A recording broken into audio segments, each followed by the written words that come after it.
తప్పలేదు, రీసర్వే మళ్ళీ ప్రారంభం, అబద్ధ ప్రచారంతో నిలిపివేసిన టీడీపీ ప్రభుత్వం అంటూ కథనాన్ని ఇచ్చారు వెంకటరెడ్డి గారు. మీరేమంటారు?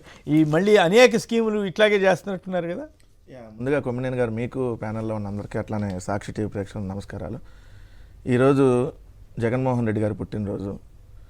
ఎందుకంటే పేదల గుండెల్లో చిరస్థాయిగా అధికారం ఉన్నా లేకపోయినా పేద ప్రజల కోసం నిలబడి ఓర్పునే తన ఆభరణంగా అలవర్చుకొని ఒక విలువలో విశ్వసనీయతతోనే రాజకీయాలు చేయాలి, అది గెలిచినా ఓడినా ఒకేలాగా ఉండాలి, ఇచ్చిన మాట కోసం ఎందాకైనా పోరాడాలి. ఒక మేనిఫెస్టో అంటే ఒక సరికొత్త చరిత్ర. ఆ మేనిఫెస్టోని ఇంప్లిమెంట్ చేసి 99% పనులని ఈరోజు ప్రజల గుండెల్లో చిరస్థాయిగా నిలిచి అనేక సంస్కరణలకు శ్రీకారం చుట్టినటువంటి వైఎస్ఆర్ కాంగ్రెస్ పార్టీ అధ్యక్షులు మాజీ ముఖ్యమంత్రి జగన్మోహన్ రెడ్డి గారికి పుట్టినరోజు శుభాకాంక్షలు.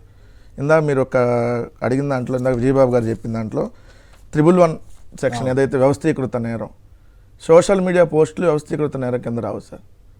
తెలుగుదేశం, జనసేన, కొన్ని రాజకీయ పార్టీలు ఒక అబద్ధాన్ని 100 మంది చేత చెప్పించి, ఒక 2 పత్రికల్లో రోజు రాపిచ్చి, ఒక 100 యూట్యూబ్ ఛానల్లో, ఒక 10 వాళ్ళకి సంబంధించినటువంటి శాటిలైట్ ఛానల్లో ప్రసారాలు చేసి 14 లక్షల కోట్లు అప్పు అయింది, ఈ రాష్ట్రం అడుక్కుదింది అని చెప్పి ఏదైతే పచ్చి అబద్ధాలు, ఏదైతే వ్యవస్థీకృత నేరం అంటే అది ముందు కేసులు పెట్టి 111 కింద అరెస్ట్ చేయాల్సిన చంద్రబాబు నాయుడు గారిని, ఏదైతే పవన్ కళ్యాణ్ గారిని, పురంధేశ్వర్ గారిని ఈ ప్రచారం చేసినటువంటి ఛానల్ని అరెస్ట్ చేయాలి.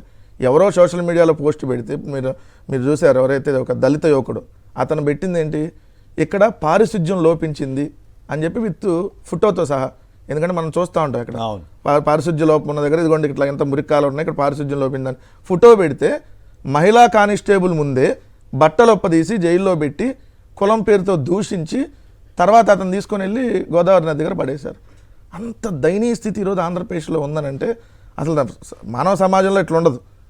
కానీ చంద్రబాబు నాయుడు గారు పరిపాలిస్తున్నటువంటి ఇక్కడ ఈ సమాజంలో ఇట్లా ఉందనంటే ఖచ్చితంగా స్వేచ్ఛ ఉందని మొన్న సర్టిఫికేట్ తీసుకుంటున్నాడు ఆయన.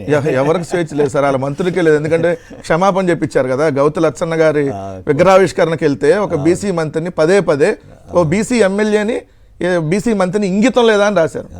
ఎంత దారుణమైన రాత్రి. ఒక మహిళా ఎమ్మెల్యే సార్, ఒక మహిళా ఎమ్మెల్యే గౌతు లచ్చన్న గారి మనవరాలు ఇంగితం లేదా అని ఆ అమ్మాయి మీద రాశారని అంటే ఇంకా స్వేచ్ఛ ఎక్కడుంది? ఏ విధంగా వీళ్ళు బరి తెగించి రాస్తున్నారు? అది కదా వాళ్ళ మీద కదా అరెస్ట్ చేయాలి. ఒక మహిళ మీద ఇంగితం లేదా అని రాసినటువంటి పత్రికాధిపతులను కదా అరెస్ట్ చేయాల్సింది. సో వాళ్ళు ఈరోజు చేస్తున్నటువంటి అట్లాంటిది. ఇంకోటి సార్, కన్సల్టెంట్లు ఒక్క నిమిషం సార్, మీరు చెప్పినటువంటిది పిఆర్ఓ అండ్ సోషల్ మీడియాకి సంబంధించి కన్సల్టెంట్లు నియమించారంటున్నారు కదా సార్. ఒక్కొక్క మంత్రికి ఒకరికి 50,000, ఒకరికి 30,000, ఒక 37,000, అంటే నెలకి 1,07,000 రూపాయల శాలరీతో ముగ్గురిని ఒక్కొక్క మంత్రికి నియమిస్తున్నారంట. ఏది దీనికి సంబంధించి? ఇది కాకుండా మళ్ళీ కన్సల్టెంట్లు నియమిస్తున్నారు సార్. ఎక్కడ కుప్పంలో 456 కోట్లతో 11 పనులు చేపట్టాలని చంద్రబాబు నాయుడు గారు నిర్ణయిస్తే దాంట్లో కన్సల్టెన్సీలకు 5 కోట్లు అంట. అట్లానే ఆర్థిక శాఖలో 6 కన్సల్టెంట్లు, నెలకి 55,000 నుంచి 2,75,000 జీతం.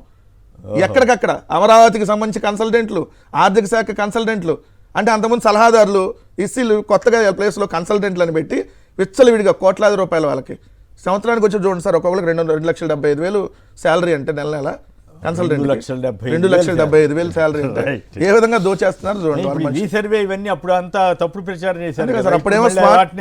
అప్పుడు స్మార్ట్ మీటర్లు పెడితేనేమో ఉరితాళ్ళు అన్నారు. ఈరోజు స్మార్ట్ గా ఈరోజు అందరు పెట్టించుకుంటున్నారు కావాలని చెప్పి రాశారు. అప్పుడేమో భూములు రీసర్వే చేస్తే భూముల్ని దోచేసుకోవడానికి రీసర్వే చేస్తున్నారు అన్నారు. ఈ రోజేమో అదే రీసర్వేని మళ్ళీ ప్రారంభించి షబాష్ జగన్మోహన్ రెడ్డి గారు చేసిందని చెప్పి ఇండైరెక్ట్ గా చెప్తున్నట్టు.